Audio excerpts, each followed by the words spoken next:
The two gigantic icebreaker ships stuck in the Antarctic ice finally broke free today. Still, as we speak, a Coast Guard icebreaker is steaming that way just to make sure those ships make it out.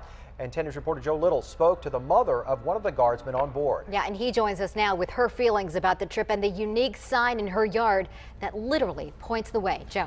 Well, I take it this ship, the Coast Guard icebreaker Polar Star, is heading to Antarctica right now. On board is this man, Chris Baca. The Carlsbad native is apparently never far from the water, even if it's frozen.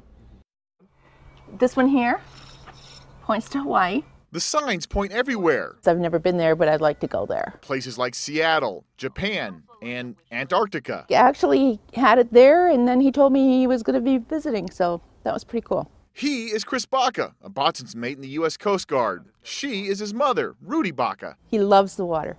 Even frozen water? Even frozen water. The family's Carlsbad home has had these signs for years, but she never thought anyone would actually go the 8,000 miles to Antarctica. No.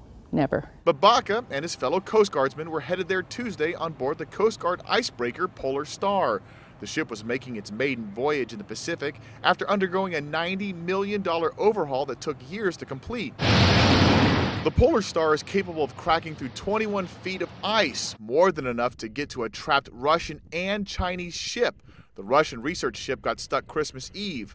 A Chinese icebreaker went in after it. It got stuck too.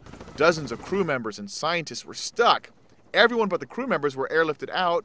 The ships were stuck until Tuesday, when both ships were able to finally crack the ice around them. But they still haven't completely made their ways out of the giant sheets of ice. Now, Baca's not worried about her son's ship getting stuck. He's really good at what he does, and I know God's with him. She hasn't heard from Chris since he left Australia, headed to Antarctica. The Coast Guard has strict radio silence. At least she knows where he's headed. Most people don't have an Antarctica sign in their backyard.